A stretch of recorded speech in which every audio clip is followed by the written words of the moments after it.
கர்த்தருடைய பரிசுத்த நாமத்திற்கு மகிமை உண்டாவதாக. வெளிப்படுத்தின விசேஷத்தினுடைய தொடர் போதனைக்கு உங்களை நாங்கள் அன்போடு வரவேற்கிறோம். இந்த வாரம் வெளிப்படுத்தின விசேஷத்தினுடைய 17ஆம் அதிகாரத்திற்கு நேராய் உங்களுடைய கவனத்தை திருப்பும்படி அன்போடு கேட்கிறேன். வெளிப்படுத்தல் 17ஆம் அதிகாரம் பாபிலோனை பற்றி சொல்லப்பட்ட தீர்க்க தரிசனம். அதாவது 17ம் 18ம் 2 அதிகாரங்களும் பாபிலோன் என்கிறதான ஒரு பேரிலே நகரத்தை பற்றி சொல்லப்பட்ட ஒரு தீர்க்க தரிசனம்.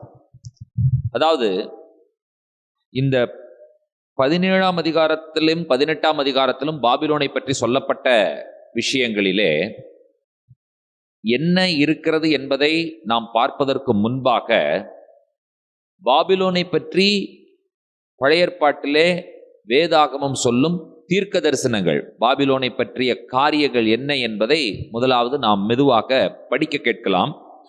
முதலாவதாக ஆதியாகமத்தின் புஸ்தகம் 11ஆம் அதிகாரம் 1 முதல் 9 வசனங்கள் ஆதியிலேயே பாபேல் என்று அது அழைக்கப்பட்டு பிற்காலத்தில் அது பாபிலோன் என்று அழைக்கப்பட்டது.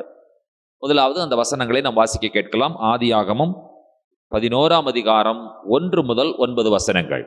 பூமி எங்கும் ஒரே பாஷையும் ஒரே விதமான பேச்சும் இருந்தது. ஜனங்கள் கிழக்கே இருந்து பிரயாணம் பண்ணுகையில் சினேயா தேசத்திலே சமபூமியை கண்டு அங்கே குடியிருந்தார்கள். அப்பொழுது அவர்கள், நாம் செங்கல் அறுத்து அதை நன்றாய் சுடுவோம் வாருங்கள் என்று ஒருவரோடொருவர் பேசிக்கொண்டார்கள். கல்லுக்கு பதிலாக செங்கல்லும் சாந்துக்கு பதிலாக நிலக்கீலும் அவர்களுக்கு இருந்தது. பின்னும் அவர்கள், நாம் பூமியின் மீதெங்கும் சிதறி போகாதபடிக்கு நமக்கு ஒரு நகரத்தையும் வானத்தை அளாவும் சிகரமுள்ள ஒரு கோபுரத்தையும் கட்டி நமக்கு பேர் உண்டாக பண்ணுவோம் வாருங்கள் என்று சொல்லிக் கொண்டார்கள். மனுபுத்திரர் கட்டுகிற நகரத்தையும் கோபுரத்தையும் பார்க்கிறதற்கு கர்த்தர் இறங்கினார். அப்பொழுது கர்த்தர், இதோ ஜனங்கள் ஒரே கூட்டமாய் இருக்கிறார்கள், அவர்கள் அனைவருக்கும் ஒரே பாஷையும் இருக்கிறது. அவர்கள் இது செய்ய தொடங்கினார்கள்.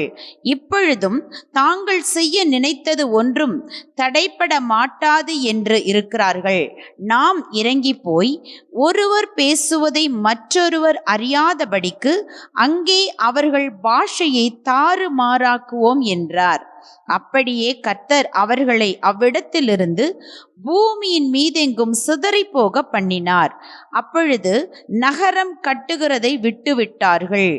பூமி எங்கும் வழங்கின பாஷையை கர்த்தர் அவ்விடத்தில் தாறுமாறாக்கினபடியால் அதன் பேர் பாபேல் எனப்பட்டது. கர்த்தர் அவர்களை அவ்விடத்திலிருந்து பூமியின் மீதெங்கும் சிதறி போக பண்ணினார். இங்கே நகரம் என்கிறதான வார்த்தையை நாம் வாசிக்கிறோம். சிட்டி. நாம் ஒரு நகரத்தை கட்டுவோம், வானத்தை ஆளாவும் சிகரமுள்ள ஒரு கோபுரத்தையும் கட்டுவோம். 2 விஷயம். ஒன்று நகரம். 4வது வசனம் அப்படிதானே சொல்லுது. நமக்கு ஒரு நகரம், அந்த நகரத்துல ஒரு ஸ்கை ஸ்கிராப்பர் இல்லையா? நல்லவேளை நம்ம ஊர்ல இன்னும் ஸ்கை ஸ்கிராப்பர் எதுவும் வரல. அதாவது நியூயார்க்கெல்லாம் போனீங்கன்னா நம்ம தலை மேலேயே பார்த்து கடைசியில் இப்படி போடும்போது நமக்கே வலிக்கும். அந்த அளவிற்கு உயரமான கட்டடங்கள். அடுத்தது அந்த உயரமான கட்டடத்தில் போய் நின்று கீழே பார்த்தோம்னா வயிறெல்லாம் கலக்கும். நமக்கு ஒரு கேள்வி என்னவென்று சொன்னால், இதை எப்படி கட்டினார்கள் என்பதுதான் ஒரு மிகப்பெரிய கேள்வி. அதாவது நகரத்தின் அடையாளமே உயரமான கட்டிடங்கள் தான், ஸ்கை ஸ்கிராப்பர்ஸ் என்று சொல்லுவார்கள். அது வானத்தை அளாவும். இங்க அப்படிதான் இருக்கு. 4வது வசனத்தில் என்ன சொல்லப்பட்டிருக்கிறது? நமக்கு ஒரு நகரத்தையும் ஒரு ஸ்கை ஸ்கிராப்பரையும் கட்டுவோம். இப்ப ஸ்கை ஸ்கிராப்பர்னா வானத்தை தொடுகிற அளவிற்கு அளவுள்ள ஒரு கோபுரத்தையும் கட்டுவோம். அப்பவே ரெடி ஆயிட்டாங்க இல்லையா? இப்ப 2 விஷயம். We need to build the city and we need to build a skyscraper. ஒரு பெரிய இதுவும் கட்டணும் அப்படின்னு சொல்லிட்டார். ஆண்டவரே கீழே இறங்கி பார்த்தாராம். இது எங்கே கட்டுவதற்கு இவர்கள் ஆயத்தமானார்கள்? பாபேல். அது பாபிலோன் என்று இந்நாட்களிலே அழைக்கப்படுகிற, வேதாகமத்தில் அழைக்கப்படுகிற அந்த லொகேஷன்ல ஒரு சிட்டியை கட்டலாம், அதுல பெரிய ஒரு பில்டிங்கை கட்டலாம், ஒரு கோபுரத்தை கட்டலாம் என்று சொன்னார்கள். ஆனால் கர்த்தர் அதை அனுமதிக்கவில்லை. முதலாக மனிதன் நகரம் கட்ட வேண்டும் என்று சொல்லி மனிதன் ஆயத்தப்பட்ட பொழுது கர்த்தரால் அனுமதிக்கப்படவில்லை. கர்த்தர் மனிதர்களை எங்கே வாழ வேண்டும் என்று சொல்லி அனுமதித்தார்? தோட்டங்களில் வாழ வேண்டும் என்று சொல்லித்தான் அனுமதித்தார். ஆதாமையும் ஏவாளையும் எங்கே ஆண்டவர் வைத்தார்? நகரத்துல வைத்தாரா, தோட்டத்துல வச்சாரா? நகரம் சந்தோஷமா இருக்குமா, தோட்டம் சந்தோஷமா இருக்குமா? ஆனால் மக்களுக்கு இன்னைக்கு தோட்டம் பிடிக்காது, நகரம் தான் பிடிக்கும். நகரத்தில் தான் என்று சொல்லிக் கொண்டிருக்கிறார்கள். ஆதாம் ஏவாளும் தோட்டத்திலே வாழ்ந்தார்கள் இல்லையா? அதற்கு பிறகும் அவர்களுடைய சந்ததிகள் எல்லாம் தோட்டத்திலே வாழ்ந்தார்கள். இந்த பாபேல் கோபுரம் கட்ட இவர்கள் முயற்சி எடுப்பதற்கு முன்பிருந்த அந்த நமக்கு தெரிந்த நபர் நோவா, அவரும் ஒரு தோட்டத்தை தான் நாட்டினார் என்று சொல்லி ஆதியாகமம் 9ஆம் அதிகாரம் 20வது வசனத்தில் நாம் வாசிக்கிறோம். ஆதியாகமம் 9:20 வாசிக்க கேட்கலாம். நோவா பயிரிடுகிறவனாகி திராட்சை தோட்டத்தை நாட்டினான். பெரிய கோபுரத்தை நாட்டினான் இருக்கா எங்கேயாவது? இல்ல பெரிய நகரத்தை கட்டினான் என்று எங்கேயாவது இருக்கிறதா? இல்லை. நோவா பயிரிடுகிறவனாக மாறினான். அதாவது நோவா வாஸ் அ ஃபார்மர். நோவாட்ட போய் என்ன ஃபார்மிங் பண்றீங்க, என்ன விவசாயம் பண்ணுகிறீர்கள் என்று சொல்லி கேட்டால் என்ன சொல்லுவான்? கிரேப்ஸ், திராட்சைப்பழம் நான் நட்டிருக்கேன், விவசாயம் பண்ணி இருக்கிறேன் என்று சொல்லுவான். இன்றைக்கு மக்கள் விவசாயங்கள் என்று சொன்னால் நாடுவது கிடையாது, விவசாயங்களை வேண்டாம் என்று சொல்லுகிறார்கள். எப்படி சாப்பிடுவார்கள் என்று சொல்லி தெரியவில்லை. கரெக்டா? ஓகே. ஸோ சிட்டியை பற்றிய first information in the Bible, ஒரு நகரத்தையும் நகரத்தில் இருக்கிறதான உயரமான கோபுரத்தை பற்றியும் வேதாகமம் சொல்லும் முதல் தகவல் என்ன சொல்லுகிறது என்று சொன்னால், கர்த்தர் அதை வெறுத்தார், கர்த்தர் அதை அருவருக்கிறார், கர்த்தர் அதை வேண்டாம் என்று சொன்னார். கர்த்தர் என்ன செய்யாதார் என்று சொன்னால், அதை கட்டுவதற்கு ஆண்டவர் அனுமதிக்கவில்லை. கரெக்டா? அனுமதித்தாரா? 6வது வசனத்தை வாசியுங்கள்.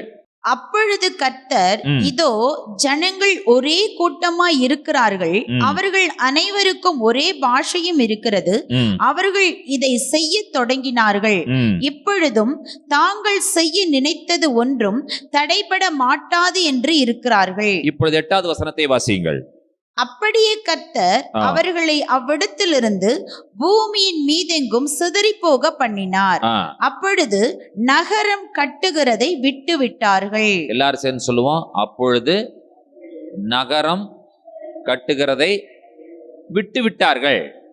முடிஞ்சு போச்சு. God put a full stop for the city. நகரத்திற்கு ஆண்டவர் ஒரு மிகப்பெரிய முற்றுப்புள்ளி ஆண்டவர் இங்கே வைத்து விட்டார். அப்போ தோட்டம் சரியா ஆண்டவருடைய பார்வையில், நகரம் சரியா? தோட்டம் தான் சரி ஆண்டவருடைய பார்வையில், நகரம் சரியானது அல்ல என்று சொல்லி நாம் இங்கே வாசிக்கிறோம். இந்த நகரத்தை குறித்து, அதாவது பாபிலோனை குறித்து, அதாவது நாம் படிக்கும் பொழுது நேபுகாத் நேச்சார் அரசனால் அந்த பட்டணம் மிகப்பெரிய ஒரு உலக அதிசயங்களில் ஒன்றாக திகழக்கூடிய ஒரு பட்டணமாக திகழ்ந்தது. அங்கே பாபிலோனின் தொங்கு தோட்டங்களை அவன் ஏற்படுத்தினான். அப்போ உலக வரைபடத்திலே ஒரு மிக முக்கியமான இடத்தை பெற்ற நகரமாக பாபிலோன் என்ற நகரம் இருந்தது என்று சொல்லி வேதாகமத்தில் நாம் வாசிக்கிறோம். அதற்கு யார் காரணம்? நேபுகாத் நேச்சார் என்கிறதான அரசன். அதை குறித்து நாம் தானியேல் தீர்க்கதரிசன புஸ்தகத்தில் வாசிக்கும் பொழுது, தானியேல் 4ஆம் அதிகாரம் 29வது வசனம் என்ன சொல்லுகிறது என்பதை வாசிக்க கேட்கலாம். நம்முடைய கவனங்களை தானியேல் தீர்க்கதரிசனத்துக்கு நேராய் திருப்பி அதிலே 4ஆம் அதிகாரம் 29வது வசனம் முதல் நாம் வாசிக்க கேட்போம். 12 மாதம் சென்ற பின்பு ராஜா பாபிலோன் ராஜ்யத்தின் அரமனை மேல் உலாவிக் கொண்டிருக்கும் போது, இது என் வல்லமையின் பராக்கிரமத்தினால் என் மகிமை பிரதாபத்துக்கென்று ராஜ்யத்துக்கு அரமனையாக நான் கட்டின மகா பாபிலோன் அல்லவா என்று சொன்னான். பாபிலோன் கட்டப்பட்டது என்று சொல்லி நாம் பார்க்கிறோம். பாபிலோன் என்ன செய்யப்பட்டது? கட்டப்பட்டது. பாபிலோன் கட்டப்பட்ட ஒரு நகரம் என்று சொல்லி நாம் இப்பொழுது அறிந்திருக்கிறோம். அடுத்தபடியாக பாபிலோனை குறித்து சொல்லப்படுகிற அடுத்த தீர்க்க தரிசனத்தை நாம் எங்கே வாசிக்கிறோம் என்று சொன்னால், ஏசாயா தீர்க்க தரிசன புஸ்தகம் 13ஆம் அதிகாரம் 17வது வசனம் தொடங்கி பாபிலோனை குறித்து சொல்லப்படுகிற காரியத்தை நாம் வாசிக்கலாம். ஏசாயா 13ஆம் அதிகாரம் 17வது வசனம் தொடங்கி. இதோ நான் அவர்களுக்கு விரோதமாய் மேதியரை எழுப்புவேன். அவர்கள் வெள்ளியை மதியாமலும் பொன்னின் மேல் பிரியப்படாமலும் வில்லுகளாலும் இளைஞரை சிதைத்து விடுவார்கள். கற்ப கனியின் மேல் அவர்கள் இறங்குவதில்லை. அவர்கள் கண் பிள்ளைகளை தப்ப விடுவதும் இல்லை. ராஜ்யங்களுக்குள் அலங்காரமும் கல்தேயருடைய பிரதான மகிமையுமாகிய பாபிலோனானது தேவனால் சோதோமும் கொமராவும் கவிழ்க்கப்பட்டது போல கவிழ்க்கப்படும். இனி ஒருபோதும் அதில் ஒருவரும் குடியேறுவதும் இல்லை. தலைமுறைதோறும் அதில் ஒருவரும் தங்கி தரிப்பதும் இல்லை. அங்கே அரேபியன் கூடாரம் போடுவதும் இல்லை. அங்கே மேய்ப்பர் மந்தையை மறிப்பதும் இல்லை. காட்டு மிருகங்கள் அங்கே படுத்துக்கொள்ளும். ஊளையிடும் பிராணிகள் அவர்கள் வீடுகளை நிரப்பும். கோட்டான்கள் அங்கே குடிக்கொள்ளும். காட்டாடு அங்கே துள்ளும். அவர்கள் பாழான மாளிகைகளில் ஓரிகள் ஊளையிடும். வலு சர்ப்பங்கள் அவர்கள் செல்விக்கையான அரமனைகளில் ஏகமாய் கூடும். அதன் காலம் சீக்கிரமாய் வரும், அதன் நாட்கள் நீடித்திராது என்கிறார். பாபிலோன் கவிழ்க்கப்பட்டு போகும் என்று சொல்லி ஏசாயாவினால் தீர்க்க தரிசனம் உரைக்கப்பட்டிருக்கிறது. நேபுகாத் நேச்சார் அரசனால் கட்டப்பட்ட பாபிலோன் என்று சொல்லப்பட்ட இடம் இன்றைக்கும் இருக்கிறது. அந்த இடம் எப்படி இருக்கிறது என்று கேட்டால், காட்டு மிருகங்கள் அங்கே படுத்துக் கொண்டிருக்கிறது. ஊளையிடும் பிராணிகள் அங்கே இருக்கிறது. கோட்டான்கள் அங்கே குடிகொண்டிருக்கிறது. அங்கே பாழான மாளிகைகளில் ஓரிகள் ஊளையிட்டு கொண்டிருக்கிறது. அங்க இருக்கிற அராப்ஸ் பீப்புள் இன்னைக்கு என்ன நினைக்கிறாங்கன்னு சொன்னா, அங்கே பேய்கள் அந்த இடத்துல வாசமாயிருக்கிறது என்று சொல்லி அவர்கள் இன்றைக்கு நம்புகிறார்கள். அதனால்தான் அந்த இடத்திலே என்ன இருந்தது என்று சொல்லி அகழ்வாராய்ச்சி செய்ய போகிறவர்கள் கூட இரவிலே அங்க தங்க மாட்டார்கள். அந்த இடத்தை விட்டு வெளியே, ஊருக்கு வெளியே வந்து டென்ட் போட்டு தான் தங்கிக்குவாங்களே தவிர அங்க நைட்ல தங்க மாட்டாங்க. இந்த தீர்க்க தரிசனத்தில் சொல்லப்பட்ட காரியம் முழுமையாக 100% அப்படியே நிறைவேறி காணப்படுகிறது இன்றைக்கு பாபிலோனிலே.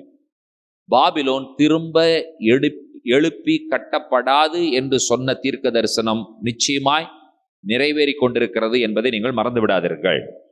கடைசியாக எரேமியா என்ன சொல்லுகிறார் என்பதை வாசிக்க கேட்கலாம். எரேமியா 51ஆம் அதிகாரம் 41வது வசனம் துவங்கி நீங்கள் வாசிக்க வேண்டும். உங்களுடைய கவனங்களை எரேமியா தீர்க்க தரிசன புஸ்தகம் 51ஆம் அதிகாரம் 41வது வசனத்திலிருந்து வாசிக்கும்படி கேட்கிறேன். சேசாக்கு பிடி உண்டு, பூமி முழுதும் புகழும் புகழ்ச்சி அகப்பட்டது எப்படி? ஜாதிகளுக்குள்ளே பாபிலோன் பிரமிப்பானது எப்படி? சமுத்திரம் பாபிலோன் மேல் புரண்டு வந்தது, அதன் அலைகளின் திரட்சியினால் அது மூடப்பட்டது. அதன் பட்டணங்கள் பாழுமாய் வறட்சியும் வனாந்தரமுமான பூமியுமாய், ஒரு மனுஷனும் குடியிராததும் ஒரு மனுபுத்திரனும் கடவாததுமான நிலமுமாய் போயிற்று. நான் பாபிலோனில் இருக்கிற பேழை தண்டிப்பேன், அது விழுங்கினதை அதன் வாயிலிருந்து கக்க பண்ணுவேன். ஜாதிகள் இனி அதனிடத்தில் ஓடி வர மாட்டார்கள், பாபிலோனின் மதிலும் விழும். என் ஜனங்களே, நீங்கள் அதன் நடுவிலிருந்து புறப்படுங்கள். கர்த்தருடைய கோபத்தின் உக்கிரகத்துக்கு தப்பும்படி அவனவன் தன் தன் ஆத்துமாவை ரட்சித்துக் கொள்ள கடவன். உங்கள் இருதயம் துவளாமலும் தேசத்தில் கேட்கப்படும் செய்தியினால் நீங்கள் பயப்படாமலும் இருங்கள். ஒரு வருஷத்திலே ஒரு செய்தி கேட்கப்படும், பின்பு மறு வருஷத்திலே வேறு செய்தி கேட்கப்படும். தேசத்திலே கொடுமை உண்டாகும், ஆளுகிறவன் மேல் ஆளுகிறவன் வருவான். ஆகையால் இதோ, நான் பாபிலோனின் விக்கிரகங்களை தண்டிக்கும் நாட்கள் வரும். அப்பொழுது அதன் தேசம் எல்லாம் கலங்கும், அதில் கொலை உண்கிற யாவரும் அதன் நடுவில் விழுந்து கிடப்பார்கள். வானமும் பூமியும் அவைகளில் உள்ள யாவும் பாபிலோன் மேல் கெம்பீரிக்கும். பால் கடிக்கிறவர்கள் அதற்கு வடக்கே இருந்து வருவார்கள் என்று கர்த்தர் சொல்லுகிறார். பாபிலோன் இஸ்ரவேலில் கொலை உண்டவர்களை விழப்பண்ணினது போல பாபிலோனிலும் சமஸ்த தேசங்களிலும் கொலையுண்கிறவர்கள் விழுவார்கள். பட்டயத்துக்கு தப்பினவர்களே தங்கி தறியாமல் நடந்து வருவார்கள். தூரத்திலே கர்த்தரை நினையுங்கள், எருசலேம் உங்கள் ஞாபகத்தில் வரக்கடவது. நிந்தையை கேட்டதினால் வெட்கப்பட்டோம். கர்த்தருடைய ஆலயத்தின் பரிசுத்த ஸ்தலங்களின் மேல் அந்நியர் வந்ததினால் நாணம் நம்முடைய முகங்களை மூடிற்று. ஆகையால் கர்த்தர் சொல்லுகிறது என்னவென்றால், இதோ நான் அதன் விக்கிரகங்களுக்கு விரோதமாய் விசாரிக்கும் நாட்கள் வரும். அப்பொழுது அதன் தேசமெங்கும் கொலை உண்கிறவர்கள் கத்துவார்கள். பாபிலோன் வானபரியந்தம் ஏறினாலும், அது தன் பலமான அரணை உயர்த்தினாலும், அதை பாழாக்குகிறவர்கள் என்னிடத்திலிருந்து வருவார்கள் என்று கர்த்தர் சொல்லுகிறார். பாபிலோனிலிருந்து கூக்குரலின் சத்தமும் கல்தேயர் தேசத்திலிருந்து மகா சங்காரமும் கேட்கப்படும். கர்த்தர் பாபிலோனை பாழாக்கி அதிலுள்ள பெரிய சத்தத்தை ஒழிய பண்ணுவார். அவர்களுடைய அலைகள் திரளான தண்ணீர்களைப் போல இறையும், அவர்களுடைய சத்தம் அமளியாயிருக்கும். பாபிலோனை பாழாக்குகிறவன் அதன் மேல் வருகிறான். அதன் பராக்கிரமசாலிகள் பிடிபடுவார்கள். அவர்களுடைய வில்லுகள் முறிந்து போகும். சரி கட்டுகிற தேவனாகிய கர்த்தர் நிச்சயமாக பதில் அளிப்பார். அதன் பிரபுக்களையும் அதன் ஞானிகளையும் அதன் தலைவரையும் அதன் அதிகாரிகளையும் அதன் பராக்கிரமசாலிகளையும் வெறிக்க பண்ணுவேன். அப்பொழுது அவர்கள் என்றென்றைக்கும் விழிக்காத தூக்கமாய் தூங்கி விழிவார்கள் என்று சேனைகளின் கர்த்தர் என்னும் நாமமுள்ள ராஜா சொல்லுகிறார். பாபிலோனின் விஸ்திரமான மதில்கள் முற்றிலும் தரையாக்கப்பட்டு அதன் உயரமான வாசல்கள் அக்கினியால் சுட்டரிக்கப்படும். அப்படியே ஜனங்கள் பிரயாசப்பட்டது விருதாவும் ஜாதிகள் வருத்தப்பட்டு சம்பாதித்தது அக்கினிக்கு இரையாகும் என்று சேனைகளின் கர்த்தர் சொல்லுகிறார். பாபிலோன் மேல் வரும் எல்லா தீங்கையும், பாபிலோனுக்கு விரோதமாக எழுதப்பட்ட இந்த எல்லா வசனங்களையும் எரேமியா ஒரு புஸ்தகத்தில் எழுதினான். ஆமென். திரும்பவும் படிக்கணும் நீங்க, அப்பதான் உங்களுக்கு புரியும் பாபிலோனை பற்றி சொல்லப்பட்ட காரியங்கள். இப்போ வெளிப்படுத்தின விசேஷத்திற்கு நீங்கள் வருவீர்கள் என்று சொன்னால் 17ஆம் அதிகாரமும் 18ஆம் அதிகாரமும், இன்றைக்கு நாம் 17ஆம் அதிகாரத்தை பார்க்க போகிறோம். அதிலே பாபிலோனை பற்றி சொல்லப்பட்டிருக்கிற காரியங்கள் தான் 2 அதிகாரங்களிலும் சொல்லப்பட்டிருக்கிறது.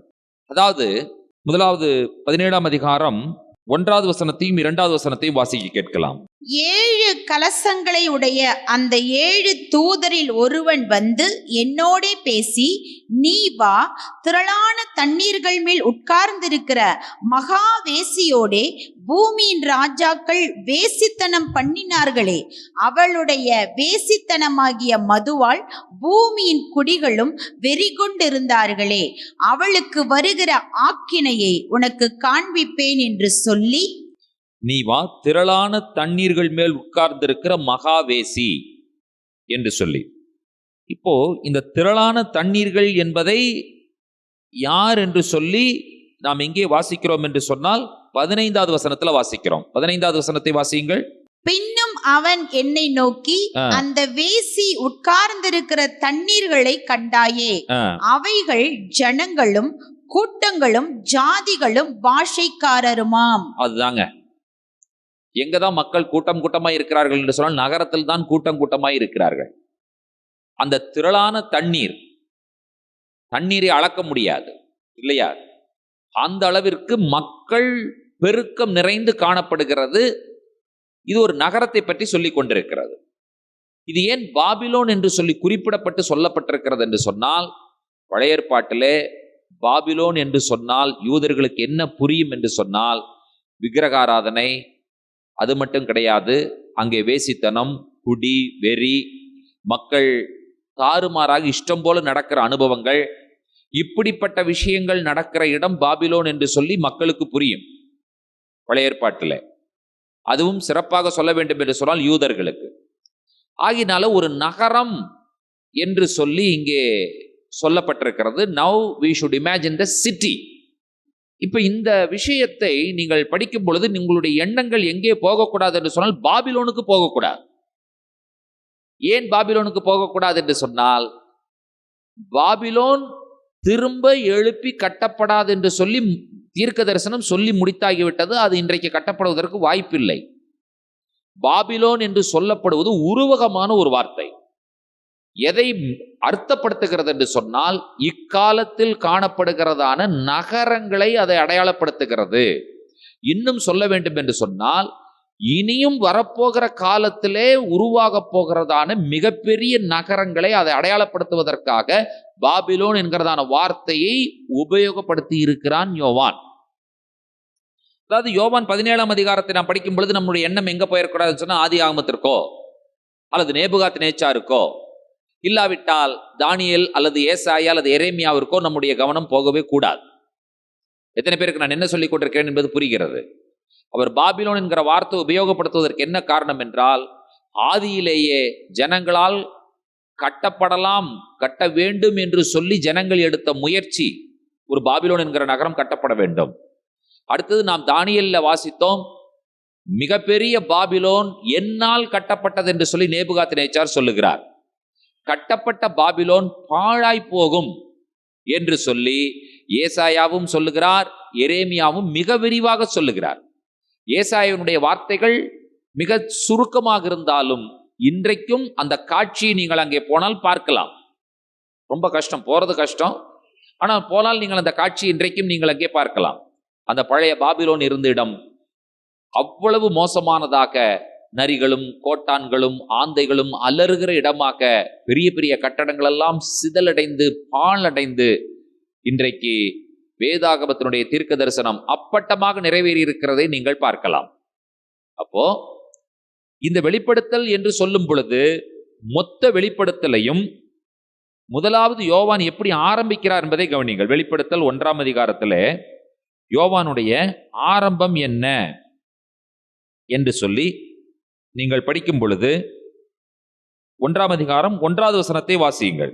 சீக்கிரத்தில் சம்பவிக்க வேண்டியவைகளை தம்முடைய ஊழியக்காரருக்கு காண்பிக்கும் பொருட்டு தேவன் இயேசு கிறிஸ்துவுக்கு ஒப்புவித்ததும், இவர் தம்முடைய தூதனை அனுப்பி தம்முடைய ஊழியக்காரனாகிய யோவானுக்கு வெளிப்படுத்தினதுமான விசேஷம். அதாவது கடைசி நாட்களிலே வெளிப்பட போகிற, கடைசி நாட்களிலே நடைபெற போகிற விஷயங்களை யோவானுக்கு ஆண்டவர் வெளிப்படுத்தினார். அப்போ தொடர்ந்து படிக்கிற விஷயங்களை நாம் எப்படி பகுக்க வேண்டும் என்று சொல்லி யோவான் வெளிப்படுத்தின விசேஷத்தினுடைய அதிகாரங்களை ஆதியிலே நான் உங்களுக்கு பிரித்து சொன்னேன். அதை நீங்கள் கவனமாய் கேட்டிருப்பீர்கள் என்று சொல்லி நான் நினைக்கிறேன்.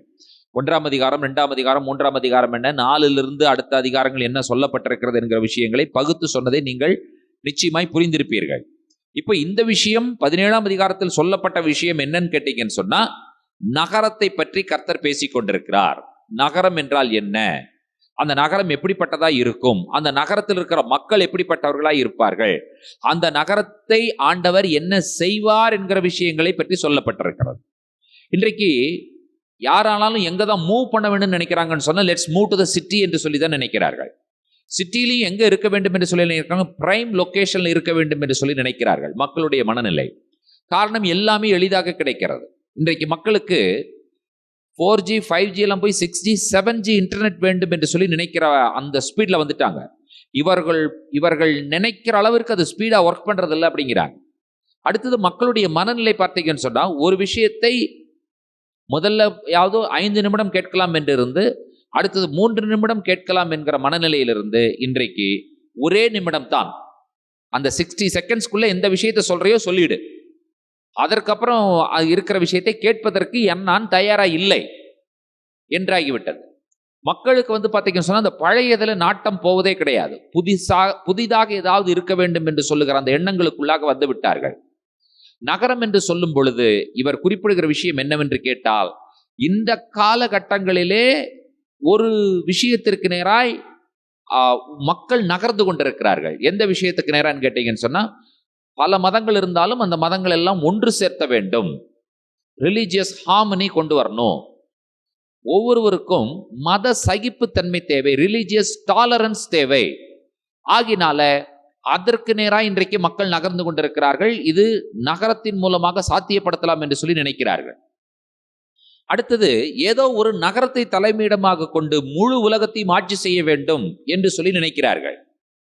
இன்றைக்கு இந்தியாவில் இருக்கிறதான மதவாத சக்திகளினுடைய ஒரே முக்கிய குறிக்கோள் என்னவென்று கேட்டீர்கள் என்று சொன்னால், இந்த இந்தியா முழுவதையும் ஒரே நாடாக மாற்றி ஒரே ஆட்சியின் கீழ் கொண்டு வர வேண்டும் என்று சொல்லுகிற நிலைமைக்கு நேராக அவர்கள் நகர்ந்து கொண்டிருக்கிறார்கள். இதெல்லாம் நாம் என்ன எதிர்த்தாலும் அதை நிறுத்த முடியாது. காரணம் என்னவென்று சொன்னால், அதற்கு நேராய் நகரும் என்று சொல்லி தீர்க்க தரிசனம் ஆண்டவர் யோவானுக்கு வெளிப்படுத்தி விட்டார். ஆகையினால நம்ம போராட்டங்களை நடத்தியோ அதை செய்தோ இதை செய்தோ நாம் அதையும் நகர்த்தி கொண்டு போய் தடுத்து நிறுத்துவதற்கு வாய்ப்பில்லை. ஒரு நகரங்கள் உருவாகும். அதுவும் உலகத்திலே மொத்தம் இங்கே வேதாகமத்திலே யோவான் 17ஆம் அதிகாரத்திலே சொல்லப்பட்டிருக்கிற விஷயத்தின்படி அந்த 7 மலைகள் என்று சொல்லப்பட்டிருக்கிறது. ஞானமுள்ள மனம் இதிலே விளங்கும். அந்த 7 தலைகளும் அந்த ஸ்திரீ உட்கார்ந்திருக்கிற 7 மலைகளாம். இதை ரோம் என்று சொல்லி குறிப்பிடுவார்கள். இல்லை, அதனுடைய பொருள் கிடையாது. இனிமேல் வரப்போகிற ஒரு விஷயம். அப்போ நகரம் என்று சொல்லும் பொழுது அதனுடைய நிலைமை என்னன்னு கேட்டீங்கன்னு சொன்னா, இன்றைக்கு பாவம், வேசித்தனம், நகரத்தில் எல்லாம் எளிமையாக கிடைக்கிறது. இன்றைக்கு கிராமங்களை கூட நகரங்களாக மாற்ற வேண்டும் என்கிற திட்டத்திற்கு நேராக மக்கள் வந்து கொண்டிருக்கிறார்கள். இன்றைக்கு கிராமங்கள் என்கிற ஒரு நிலைமையே இல்லை, எல்லாமே நகரமயமாக்கப்பட்டிருக்கிறது. நகரத்தில் என்னென்ன கிடைக்கிறதோ அது எல்லா இடங்களிலும் கிடைக்க வேண்டும். அந்த காலத்துல எல்லாம் இங்க வந்து ஒரு ஊர்ல இருந்து இன்னொரு ஊருக்கு போனீங்கன்னா வித்தியாசம் தெரியும். ஒரு ஊரை விட்டு நம்ம வெளியே வந்துட்டோம் அப்படின்னு சொன்னா வெறும் தோட்டங்களாகவும் மரங்களாகவும் இருந்து கொண்டே இருக்கும். அதுக்கப்புறம் வந்து பார்த்தீங்கன்னு சொன்னால் கொஞ்ச நேரம் கழிச்சு இன்னொரு ஊருக்கு போகிற மாதிரி ஒரு ஃபீலிங் இருக்கும். இப்போ நீங்கள் கோயம்புத்தூர்லேருந்து பொள்ளாச்சி போனீங்கன்னு சொன்னால் எங்கேயாவது ஒரு ஊர் முடிந்தது என்கிறதான ஒரு விஷயத்தை நீங்கள் பார்க்க முடியுதா? இதோட ஊர் முடிஞ்சிருச்சு, இனி அடுத்த ஊர் வர வரைக்கும் நம்ம எதைத்தான் பார்க்கணும்?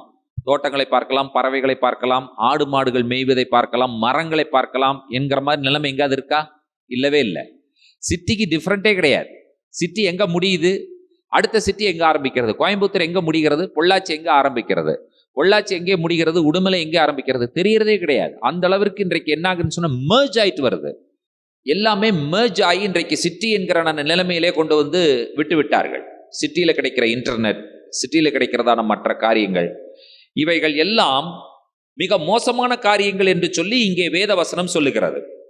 இப்பொழுது நாம் ஒவ்வொரு வசனமாக வாசிக்கலாம். இதிலே நீங்கள் எதை வைத்து கன்ஃபியூஸ் பண்ணக்கூடாது என்று சொன்னால், சில டீட்டெயில் சொல்லியிருப்பார். அந்த டீட்டெயில் வந்து அவர் தான் எடுத்த ஒரு முயற்சி, அந்த நகரங்கள் அழிய போகிறது என்பதற்காக அவர் சொல்ல வருகிற ஒரு முயற்சி தானே ஒழிய, அதில் சொல்லப்பட்டிருக்கிறதான அந்த டீட்டெயிலுக்குள்ள போனீங்கன்னு சொன்னால் நீங்கள் என்ன செய்ய முடியாது என்று சொன்னால் எந்த விஷயத்தையும் நீங்கள் கற்றுக்கொள்ள முடியாது. நீங்கள் குழம்பி போய் தான் இருப்பீர்கள். இப்பொழுது 2வது வசனத்தில் நாம் வாசித்தோம், அவளுக்கு வருகிற ஆக்கினியை உனக்கு காண்பிப்பேன்.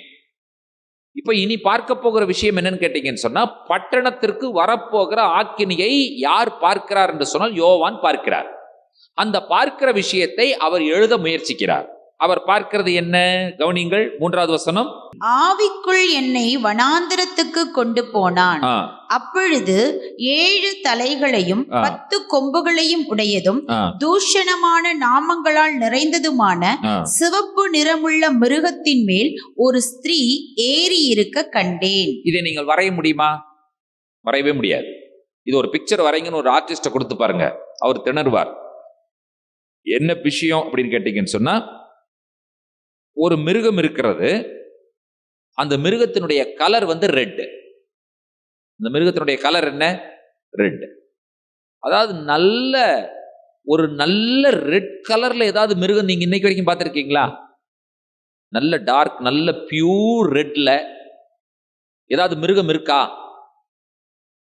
எனக்கு தெரிஞ்ச எந்த மிருகமும் கிடையாது. அதாவது ப்ரௌனா இருக்கும் மாடெல்லாம் பார்த்தீங்கன்னா கூட, இல்லையா? ப்ரௌனிஷ் ஷேப்ல இருக்கும், இந்த மாதிரி சாம்பல் நிற கலர்ல இருக்கும், ஒயிட்டு கூட அங்கங்க எங்கேயாவது டாட்ஸ் இருக்கும். இது பியூர் ரெட் கலர்ல இருக்கிற ஒரு மிருகம். ஓகே, அடுத்தது அந்த மிருகத்திற்கு 7 தலைகள் இருக்கிறது. அடுத்தது அந்த மிருகத்திற்கு அந்த 7 தலைகளிலே 10 கொம்புகள் இருக்கிறது. 7 தலையில 10 கொம்பு எங்க வரைவீங்க நீங்க? எங்க இருக்கும்? 7 தலைக்கு 14 கொம்புகள் என்றால் ஒருவேளை அது பொருந்தலாம். தலைக்கு 2 முடிஞ்சது. இல்லாவிட்டால் 7 தலைக்கு 7 கொம்புகள் என்று சொன்னால் ஒரு தலைக்கு 1 கொம்பு. இப்ப 7 தலைக்கு 10 கொம்புகள் என்று சொல்லும் பொழுது இது ஒரு விசித்திரமான ஒரு காட்சி. அடுத்தது அவர் சொல்லுகிறார், சிவப்பு நிறமுள்ள ஒரு மிருகத்தின் மேல் இந்த மிருகத்தின் மேல ஒரு பெண் அமர்ந்திருக்கிறாள், ஒரு ஸ்திரீ. இப்ப இந்த ஸ்திரீயை பற்றி சொல்லப்பட்டிருக்கிறது பாருங்கள், 4வது வசனத்துல. அந்த ஸ்திரீ ரத்தாம்பரமும் சிவப்பான ஆடையும் தரித்து பொன்னினாலும் ரத்தினங்களினாலும் முத்துக்களினாலும் அசிங்காரிக்கப்பட்டு தன் வேசித்தனமாகிய அருவருப்புகளாலும் அசுத்தத்தாலும் நிறைந்த பொற்பாத்திரத்தை தன் கையிலே பிடித்திருந்தாள். இதுதாங்க நகரம். இது நகரத்தினுடைய அடையாளம். எந்த நகரங்களா இருந்தாலும் பெண்களுடைய பெயர் தான் வைப்பார்கள். உங்களுக்கு தெரியும், நதிகளுக்கு பெண்களுடைய பெயர்கள் தான் இல்லையா?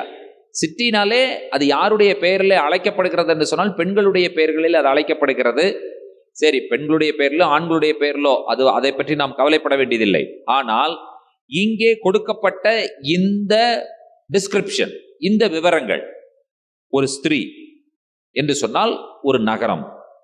அந்த நகரம் எவ்வளவு டாம்பிகமாக எவ்வளவு ஆடம்பரமாக இருக்கிறது என்பதை அடையாளப்படுத்துவதற்கு யோவான் எடுக்கிற ஒரு முயற்சியை பாருங்கள். ஒரு ஸ்திரீ, அதாவது ஒரு பட்டணம், இரத்தாம்பரமும் சிவப்புமான ஆடையை தரித்து பொன், ரத்தினம், முத்து இவைகளால் சிங்காரிக்கப்பட்டு தன் வேசித்தனமாகிய அருவருப்புகளினாலும் அசுத்தத்தினாலும் நிறைந்த பொற்பாத்திரத்தை தன் கையிலே பிடித்திருந்தாள். இது நகரத்தினுடைய காரியத்தை அடையாளப்படுத்துகிறதா இருக்கிறது. சிட்டினாலே உங்களுக்கு பேங்க் இருக்கும், வணிக வளாகங்கள் இருக்கும், பல்லாயிரம் கோடிக்கணக்கான ரூபாய் புழங்கும். சிட்டியில ஒரு பேங்கை கொண்டு போய் ஒரு வில்லேஜில் வைக்க சொன்னா வைப்பானா? வைக்க மாட்டான். ஆனா அதே பேங்க் ஒரு பிரான்ச் இல்ல, அங்கங்க மூலைக்கு அவனுடைய பிரான்ச் அவன் ஏற்படுத்திடுறான். நீங்கள் ஒரு விஷயத்தை நீங்கள் கணக்கு போட்டு பாருங்கள். கோயம்புத்தூர் கார்பரேஷன் லிமிட்டுக்குள்ள ஒரு நாளைக்கு எத்தனை கோடி ரூபாய் பணம் புழங்கும் என்று நினைக்கிறீர்கள்?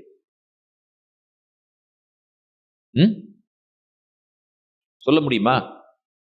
ஒயிட்ல எவ்வளவு மணி வருது, பிளாக்ல எவ்வளவு மணி வருது, எத்தனை பேங்க் இருக்கு, எத்தனை பிசினஸ் சென்டர்ஸ் இருக்கு, எத்தனை காலேஜஸ் இருக்கு, எத்தனை ஸ்கூல்ஸ் இருக்கு, எத்தனை ஹாஸ்பிட்டல்ஸ் இருக்கு. அப்ப எவ்வளவு பெரிய பணப்புழக்கம் புழங்கும் என்பதை பாருங்கள். மக்களுடைய ஆடம்பரமான வாழ்க்கையை பாருங்கள்.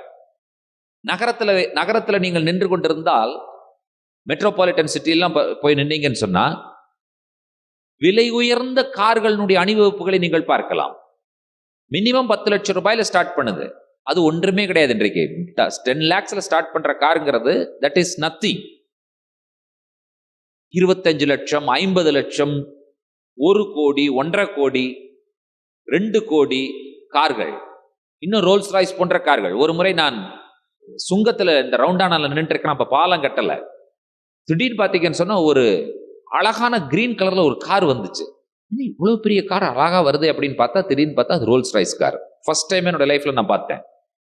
இதை நீங்க கிராமத்துல பார்க்க முடியுமா? இந்த காரை பார்க்க முடியாது. அவர் கிராமத்துக்கு போகவும் மாட்டார். அவர் கிராமத்துல என்ன வேலை? ரோல்ஸ் ராய்ஸ் காரை ஓட்டிட்டு கிராமத்துக்கு போனார்னா, கிராமத்துல இவர் யாரை பார்க்க போவார்? கடப்பாரையும் மண்வெட்டியும் வைத்து வேலை செய்து கொண்டிருக்கிற ஒரு கூலிக்கார விவசாயியை போய் இவர் பார்க்க வேண்டிய கட்டாயம் என்ன? இவருக்கு எந்த தேவையும் கிடையாது. ரோல்ஸ் ராய்ஸ், லேம்போர்கினி, இப்படி விலை உயர்ந்த கார்கள், எனக்கு 2-3 கார் பேர் தான் தெரியுது, அதற்கு மேல பேர் எதுவும் தெரியல. இவைகளெல்லாம் கொஞ்சம் பாப்புலரா இருக்கிறதுனால இந்த கார்கள், இவைகளெல்லாம் பல கோடி ரூபாய் மதிப்புள்ள கார்கள். இன்றைக்கு எத்தனை கார்கள் நகரத்துல ஓடுகின்றன? நகரத்தினுடைய கட்டடங்களுடைய மதிப்பு என்ன? நகரத்தில் புழங்கக்கூடிய பண மதிப்பு என்ன? நகரத்தில் வசிக்கக்கூடிய மக்கள் அணிந்திருக்கிற ஆடைகளுடைய மதிப்பு என்ன? நகரத்தில் வசிக்கக்கூடிய மக்களுடைய அணிகலன்கள், அவர்கள் அணிந்திருக்கிற அணிகலன்களுடைய மதிப்பு என்ன? கோயம்புத்தூர் இருக்கிற மொத்த நகைக்கடையில் இருக்கிற கோல்டு எடுத்தீங்கனாலே எத்தனை கோடி ரூபாய் தெரியும் சொல்லுங்க பார்க்கலாம். கிலோ கணக்கில் கோல்டு வச்சிருக்காங்க. சோ இந்த 4வது வசனம் நகரம் எப்படி இருக்கிறது என்பதை, இவர் பார்த்த விஷயத்தை இவர் எழுதுகிறார். ஸ்திரீ என்கிறது நகரத்தை குறிக்கிறது. அந்த நகரம் ஆடம்பரமான ஒரு நகரம். வார்த்தைகளால் இவ்வளவுதான் மதிப்பு பெறும் என்று சொல்ல முடியாத அளவிற்கு விலையேற பெற்ற விஷயங்கள் அடங்கியுள்ள நகரம். அதைத்தான் அவர் சொல்லுகிறான். இரத்தாம்பரமும் சிவப்பான ஆடையும் தரித்து. முடிஞ்சு போச்சு, அங்கேயே முடிஞ்சிருச்சு எவ்வளவு விலையேற பெற்றது என்று சொல்லி. அடுத்தது 3 விதமான விலையேற பெற்ற காரியங்கள் இங்கே சொல்லப்பட்டிருக்கிறது. பொன் எவ்வளவு விலையேற பெற்றது உங்களுக்கு தெரியும். அடுத்தது ரத்தினம், அடுத்தது முத்து. இவைகளால் சிங்காரிக்கப்பட்டிருக்கிறது அந்த நகரம். டைல்ஸ் போடுறதுக்கே முடியல சாதாரணமா. அதை விலை கேட்டாலே தலையே சுத்துது. இது கோல்டு எங்க பதிக்கிறது, ரத்தனம் எங்க பதிக்கிறது, முத்து எங்க பதிக்கிறது? கோல்டை பதிக்க வேண்டாம், ஒரு ரிங் வாங்கி போடுறதுக்குள்ள மக்கள் எவ்வளவு கஷ்டப்படுறாங்க இல்லையா? ஒரு மோதிரம் போடலாம், ஒரு இல்லாட்டி ஒரு ஸ்டட் ஒன்று போடணும்னு சொன்னா இது 2 கிராம் தருமா, 1/4 கிராம் தருமா, 3/4 கிராம் தருமா அப்படின்னு சொல்லி யோசிச்சுட்டு இருக்காங்க. ஆனால் இங்கே வேதாகமத்தில் யோவான் கண்ட தரிசனத்திலே நகரம் என்று சொல்லும் பொழுது அது விலையேற பெற்ற ஒரு நகரமாக அது காட்சி கொடுக்கிறது. முத்துக்களினாலும் சிங்காரிக்கப்பட்டு அடுத்த அந்த நகரத்திற்கே உரித்தான அங்கே நடைபெறும் காரியங்கள், அங்கே நடைபெறுகிற காரியங்கள் வேசித்தனம், அருவருப்பு, அசுத்தம் நிறைந்த பொற்பாத்திரத்தை தன் கையிலே பிடித்திருந்தாள். இதுதாங்க நகரம், இதுதான் நகரம். நகரம் என்று சொல்லும் பொழுது அந்த நகரத்துல பிசாசானவன் இருக்கிறான். அதுதான் மிருகம் என்று சொல்லி சொல்லப்பட்டிருக்கிறது. மிருகம் என்று சொல்லும் பொழுது ஆட்டி படைக்கக்கூடிய சாத்தான். அந்த சாத்தான் மேலே யார் அமர்ந்திருக்கிறார் என்று சொன்னால் இந்த நகரம் அமர்ந்திருக்கிறது. இந்த நகரம் எதன் மேலே அமர்ந்திருக்கிறது, எதன் மேலே கட்டப்பட்டிருக்கிறது என்று சொன்னால் சாத்தானுடைய அதிகாரங்களின் மேல், சாத்தானுடைய கட்டளைகளின் மேல், சாத்தான் மேல் இந்த நகரம் வீற்றிருக்கிறது என்பதை இது அடையாளப்படுத்துகிறது. இப்பொழுது 5வது வசனத்தை வாசிக்க கேட்கலாம். மேலும் ரகசியம், மகா பாபிலோன் வேசிகளுக்கும் பூமியில் உள்ள அருவருப்புகளுக்கும் தாய் என்னும் நாமம் அவள் நெற்றியில் எழுதியிருந்தது. இந்த மகா பாபிலோன் என்று சொல்லும் பொழுது மகா பெரிய பட்டணம் என்பதை நீங்கள் மறந்துவிடக்கூடாது. மிகப்பெரிய பட்டணம். அதுல என்ன எழுதப்பட்டிருக்கிறதாம்? வேசிகளுக்கும் பூமியில் உள்ள அருவருப்புகளுக்கும் தாய். அதாவது இந்த கிராமத்தை எல்லாம் கெடுக்கிறது இந்த பட்டணம் தான். கிராமத்திலிருந்து வருவாங்க அவங்க, பார்த்தீங்கன்னு சொன்னா ஆனாலும் பெண்ணானாலும் கிராமத்திலிருந்து வரும்பொழுது பார்த்தா அவங்கள தெரியும் இவங்க கிராமத்திலிருந்து வந்திருக்கிறார்கள் என்று சொல்லி. அதற்கு பிறகு இங்க வந்த உடனே அவன் கடையை பார்ப்பான். என்ன கடை? Men's spa. Men's spa. போய் உள்ள போய் தலையெல்லாம் ரெடி பண்ணி, மூஞ்சியெல்லாம் ரெடி பண்ணி, அதே போல இந்த பெண்களுக்கு எங்க கொண்டு விட்டுறாங்க? Beauty parlour.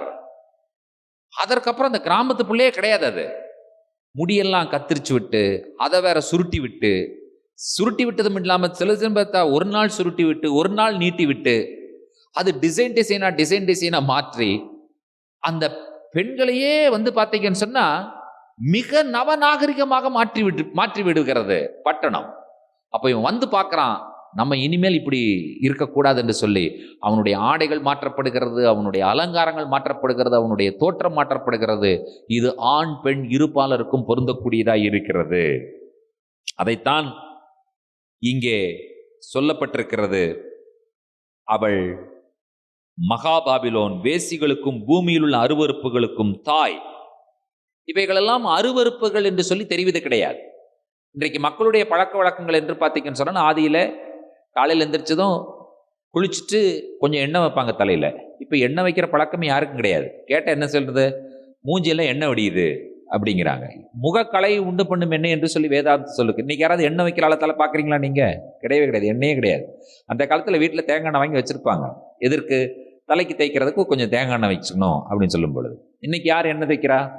கிரீம் போட்டு தடைச்சு, கிரீமை போட்டு தடையிருக்கு. இது கேட்டா நான்ஸ்டிக்கி, தலை கையில ஒட்டாது அப்படின்னு சொல்லி நான்ஸ்டிக்கி கிரீம்ஸை வாங்கி தடவி, அது பார்த்தீங்கன்னு சொன்னா அது வேற மாதிரி வித்தியாசமான காட்சிகளே அது கொடுத்து கொண்டிருக்கிறது. இதெல்லாம் பார்த்தீங்கன்னு சொன்னா நீங்க கிராமத்துக்கு போனீங்கன்னா இன்றைக்கும் அந்த நகரத்தினுடைய வாசனை இல்லாதத பார்த்தீங்கன்னு சொன்னா அவனோட மூஞ்சில எண்ணெய் விடிஞ்சு நல்லா நீட்டா பார்த்தா அழகா இருக்கும் அது பார்க்கறது இல்லையா? ஆனா நமக்கு அது ஒத்து வராது. இன்னும் இப்படி எண்ணெய் விடிஞ்சு உட்கார்ந்துருக்கிறாங்க அப்படிங்கிற மாதிரி நம்ம சொல்லி கொண்டிருப்போம். அதனுடைய அழகே ஒரு தனி.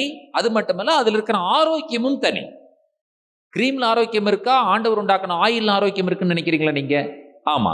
யாரையாவது போய் கிரீம் முகத்துக்கு போடாதப்பா, கொஞ்சம் ஆயில் முகத்துக்கு போடுன்னு போடுவானா? இன்னைக்கு யாரும் போட மாட்டாங்க. ஆனால் அந்த காலத்துல முகத்திற்கு, கை கால்களுக்கு எல்லாம் என்ன பண்ணுவாங்கன்னு சொன்னா எண்ணெய் தேய்ப்பாங்க.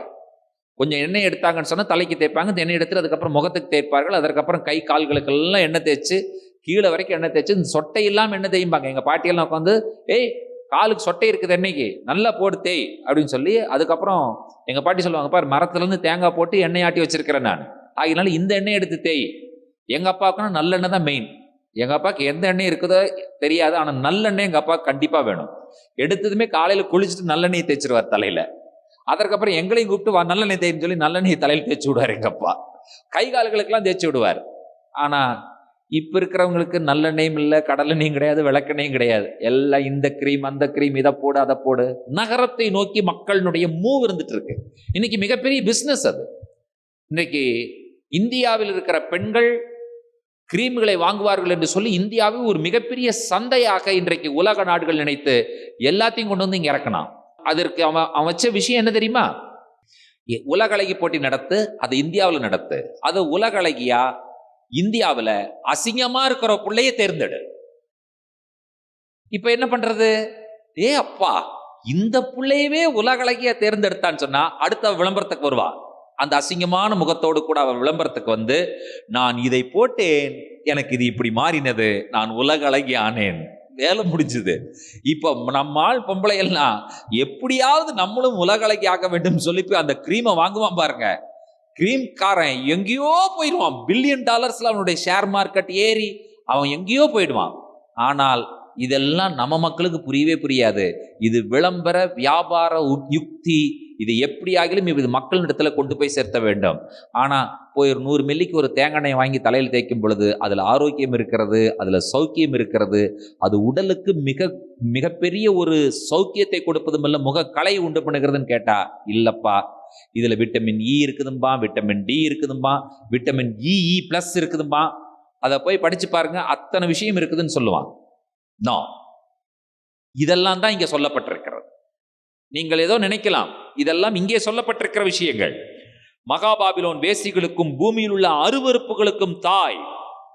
அந்த மகாபாபிலோன்கிறத விட நீங்க என்ன பார்த்துக்கலாம்னு சொன்னா, பாபிலோன் என்று உருவகப்படுத்தி சொல்லப்பட்டிருக்கிறது.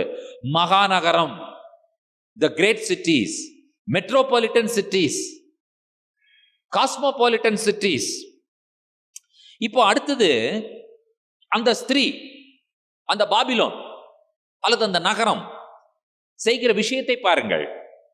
6வது வசனத்துல, அந்த ஸ்திரீ பரிசுத்தவான்களின் இரத்தத்தினாலும் இயேசுவினுடைய சாட்சிகளின் இரத்தத்தினாலும் வெறி கொண்டு இருக்கிறதை கண்டேன். இவர்கள் யாருக்கு விரோதிகள்? இந்த பட்டணத்தில் இருக்கிறவர்கள் யாருக்கு விரோதிகள் என்று சொன்னால், உண்மையுள்ள சத்தியத்தை கடைபிடிக்கிற, ஜீவனுள்ள தேவனை ஆராதிக்கிற உண்மையான மக்களுக்கு இவர்கள் விரோதிகள். சொல்லப்பட்டிருக்கிறது, இந்த பட்டணம் யாருடைய இரத்தத்தின் மேல் வெறி கொண்டிருக்கிறதாம்? பரிசுத்தவான்களுடைய இரத்தத்தின் மேலும் இயேசுவினுடைய சாட்சிகளின் இரத்தத்தின் மேலும் இந்த பட்டணம் வெறி கொண்டிருக்கிறது. அவைகளை எப்படியாகிலும் கடித்து குதற வேண்டும் என்று சொல்லி இந்த பட்டணம் காத்திருக்கிறது. யோவான் ஒரு தரிசனம் பார்க்கிறார். அந்த தரிசனத்துல பட்டணத்தை பற்றி சொல்லப்பட்டிருக்கிறது. அந்த பட்டணம் சத்துரு என்கிறதான அந்த மிருகத்தின் மேலே இந்த பட்டணம் அமர்ந்திருக்கிறது. அந்த பட்டணத்தினுடைய அலங்காரத்தை அவர் விவரிக்கிறார். இவ்வளவு பெரிய அலங்காரம் அந்த பட்டணத்திற்கு செய்யப்பட்டிருக்கிறது. அந்த பட்டணம் யாருக்கு விரோதமானது என்று சொன்னால், ரட்சிக்கப்பட்ட தேவனுடைய பிள்ளைகளுக்கு விரோதமானது என்று சொல்லி சொல்லப்பட்டிருக்கிறது. ஏன்? ரட்சிக்கப்பட்ட தேவனுடைய பிள்ளைகள் இதை விரும்ப மாட்டார்கள், அதை வேண்டாம் என்று சொல்லி சொல்லுவார்கள், இது தேவையில்லை என்று சொல்லி சொல்லுவார்கள். ஆகினாலே அந்த பட்டணம் யாரை வெறுக்கிறது என்று சொன்னால், ரட்சிக்கப்பட்ட தேவனுடைய பிள்ளைகளை வெறுக்கிறது. நம்ம ட்ரெஸ் பண்றோம், அதுல நமக்கு மாற்றுக்கிறது கிடையாது. ஆனால் நீங்கள் யோசித்து பாருங்கள், மற்றவர்கள் பார்த்து இச்சிக்கத்தக்க அளவிற்கு இருக்கிறதான ஒரு அலங்காரம் என்று சொல்லும் பொழுது அது வேதம் வெறுக்கிறதா இல்லையா? வேதம் ஒரு விஷயத்தை சொல்லுகிறது, கர்த்தரை தொழுது கொள்ள வேண்டும் விசுவாசிகள் பரிசுத்த அலங்காரத்துடனே என்று சொல்லி சொல்லப்பட்டிருக்கிறது. ஆமென். இப்போ 7வது வசனத்தை வாசியுங்கள். இப்போ 6வது வசனத்திலே அவன் சொல்லுகிறான், அவளை கண்டு நான் மிகவும் ஆச்சரியப்பட்டேன். அந்த பட்டணத்தை பார்த்து நான் மிகவும் ஆச்சரியப்பட்டேன். இவ்வளவு அலங்காரம் இருக்கிறது, இவ்வளவு பெரிய பிசாசின் மேல் இருக்கிறான். சரி, ஓகே, நீ என்னமோ பண்ணிட்டு போ. ஏன் நீ பரிசுத்தவான்களுடைய ரத்தத்தின் மேல வெறி கொண்டிருக்கிறாய்? ஆகையினாலே எனக்கு அந்த பட்டணத்தை பார்த்து ஆச்சரியப்பட்டேன் நான். அடுத்தது, அப்பொழுது தூதனானவன் என்னை நோக்கி, ஏன் ஆச்சரியப்படுகிறாய்? இந்த ஸ்திரீயினுடைய ரகசியத்தையும் 7 தலைகளையும் 10 கொம்புகளையும் உடையதாய் இவளை சுமக்கிற மிருகத்தினுடைய ரகசியத்தையும் உனக்கு சொல்லுகிறேன். சொல்லிட்டு அடுத்தது பாத்தீங்கன்னு சொன்னா நமக்கு சில விஷயங்கள் அங்கே புரியாது. இருந்ததுன்னு இருக்கும், அப்புறம் இல்லாமல் போனதுன்னு இருக்கும், முன்னே இருந்தது இப்பொழுது இல்லைங்கிற விஷயங்கள் இருக்கும். இதுல நீங்க கன்ஃபியூஸ் ஆகக்கூடாது. தொடர்ந்து 8வது வசனத்திலிருந்து படிக்கலாம். நீ கண்ட மிருகம் முன்னே இருந்தது, இப்பொழுது இல்லை. அது பாதாளத்திலிருந்து ஏறி வந்து நாசமடைய போகிறது. உலகத் தோற்றம் முதல் ஜீவ புஸ்தகத்தில் பேர் எழுதப்பட்டிராத பூமியின் குடிகள் இருந்ததும் இராமற் போனதும் இனி இருப்பதுமாயிருக்கிற மிருகத்தை பார்த்து ஆச்சரியப்படுவார்கள். ஞானமுள்ள மனம் இதிலே விளங்கும். அந்த 7 தலைகளும் அந்த ஸ்திரீ உட்கார்ந்திருக்கிற 7 மலைகளாம். அவைகள் 7 ராஜாக்களாம். இவர்களில் 5 பேர் விழுந்தார்கள், ஒருவன் இருக்கிறான், மற்றவன் இன்னும் வரவில்லை. வரும்போது அவன் கொஞ்ச காலம் தரித்திருக்க வேண்டும். இருந்ததும் இராததுமாகிய மிருகமே 8ஆனவனும் அவ்வேழிலிருந்து தோன்றுகிறவனும் நாசமடைய போகிறவனுமாயிருக்கிறான். நீ கண்ட 10 கொம்புகளும் 10 ராஜாக்களாம். இவர்கள் இன்னும் ராஜ்யம் பெறவில்லை. இவர்கள் மிருகத்துடனே கூட 1 மணி நேரமளவும் ராஜாக்கள் போல அதிகாரம் பெற்றுக் கொள்ளுகிறார்கள். இவர்கள் ஒரே யோசனை உள்ளவர்கள். இவர்கள் தங்கள் வல்லமையையும் அதிகாரத்தையும் மிருகத்துக்கு கொடுப்பார்கள். இவர்கள் ஆட்டுக்குட்டியானவருடனே யுத்தம் பண்ணுவார்கள். இங்கதாங்க நமக்கு பாயிண்ட். இதுவரைக்கும் நீங்க படிச்சது என்னன்னு கேட்டீங்கன்னு சொன்னா, ஒரு மிகப்பெரிய நகரம் மட்டுமல்ல, நகரங்கள் உருவாகிறது. அவர்கள் ஒன்று கூடுகிறார்கள். அவர்கள் ஒரே யோசனை உள்ளவர்களாய் இருக்கிறார்கள். இந்த நகரங்கள் யாருக்கு விரோதமாக இருக்கிறது என்று சொன்னால், ஆட்டுக்குட்டியானவருக்கு விரோதமாக இந்த நகரங்கள் இருக்கிறது. அவர்கள் ஆட்டுக்குட்டியானவருடைய யுத்தம் பண்ணுவார்கள். ஆட்டுக்குட்டியானவர் யார்? கர்த்தாதி கர்த்தரும் ராஜாதி ராஜாவுமாய் இருக்கிறபடியால் அவர்களை ஜெயிப்பார். இங்கதான் நம்ம கை உயர்த்தி ஒரு அல்லேலூயா சொல்லணும். அல்லேலூயா. அந்த ஆட்டுக்குட்டியானவர் தான் யார் என்று சொன்னால், அவர்தான் கர்த்தாதி கர்த்தர், அவர்தான் ராஜாதி ராஜா. ஆகையினாலே அவர் அவர்களை ஜெயிப்பார். அவரோடு கூட இருக்கிறவர்கள் அழைக்கப்பட்டவர்களும் தெரிந்து கொள்ளப்பட்டவர்களும் உண்மை உள்ளவர்களுமாய் இருக்கிறார்கள் என்றான். இப்பொழுது 15வது வசனம். பின்னும் அவன் என்னை நோக்கி, அந்த வேசி உட்கார்ந்திருக்கிற தண்ணீர்களை கண்டாயே? அவைகள் ஜனங்களும் கூட்டங்களும் ஜாதிகளும் பாஷைக்காரருமாம். கர்த்தாதி கர்த்தரும் ராஜாதி ராஜாவுமாய் இருக்கிறபடியினால் அவர்களை ஜெயிப்பார். அவரோடு கூட இருக்கிற ஜனங்களுக்கு என்ன பேருங்க? அழைக்கப்பட்டவர்கள், தெரிந்து கொள்ளப்பட்டவர்கள், உண்மையுள்ளவர்கள். நீங்களும் நானும் யார்? தேவனால் அழைக்கப்பட்டவர்கள், தெரிந்து கொள்ளப்பட்டவர்கள், உண்மையுள்ளவர்கள் என்கிற பெயர் நமக்கு கொடுக்கப்பட்டிருக்கிறது. ஆகினாலே இந்த நகரத்தை பற்றி சொல்லி எப்படி முடிக்கிறார் என்பதை பாருங்கள். 16வது வசனம், 17, 18 3 வசனங்களை வாசிக்க கேட்கலாம். நீ மிருகத்தின் மேல் கண்ட 10 கொம்புகள் ஆனவர்கள் அந்த வேசியை பகைத்து அவளை பாழும் நிர்வாணமுமாக்கி அவளுடைய மாம்சத்தை பட்சித்து அவளை நெருப்பினால் சுட்டரித்து போடுவார்கள். தேவன் தம்முடைய வார்த்தைகள் நிறைவேறும் அளவும் அவர்கள் தமது யோசனையை நிறைவேற்றுகிறதற்கும் ஒரே யோசனை உள்ளவர்களாயிருந்து தங்கள் ராஜ்யத்தை மிருகத்திற்கு கொடுக்கிறதற்கும் அவர்களுடைய இருதயங்களை ஏவினார். நீ கண்ட ஸ்திரீயானவள் பூமியின் ராஜாக்கள் மேல் ராஜ்யபாரம் பண்ணுகிற மகா நகரமேயாம் என்றான். நகரத்தை பற்றி சொல்லப்பட்டிருக்கிறது. இந்த நகரம் விழுந்தது என்கிற தீர்க்க தரிசனத்தை நாம் அடுத்த வாரம் நாம் கேட்க போகிறோம். ஆகினால இந்த 17ஆம் அதிகாரத்திலே நாம் சுருக்கமாய் ஒன்றை புரிந்து கொள்ளுகிறோம். என்ன புரிந்து கொள்ளுகிறோம் என்று சொன்னால், இனி வரப்போகிற நாட்களிலே மிகப்பெரிய உலகத்தை கண்ட்ரோல்குள்ள வைத்திருக்கிறதான நகரங்கள் உருவாகும். அந்த நகரங்கள் தேவனுடைய பிள்ளைகளுக்கு விரோதமாய் இருக்கும். ஆனால் தேவனுடைய பிள்ளைகளுடைய இரத்தத்தின் மேல் அது வெறி கொண்டதாய் இருக்கும். ஆனால் ஆட்டுக்குட்டியானவர் கர்த்தாதி கர்த்தரும் ராஜாதி ராஜாவுமாய் இருக்கிறபடியினால் ஜெயிப்பார்.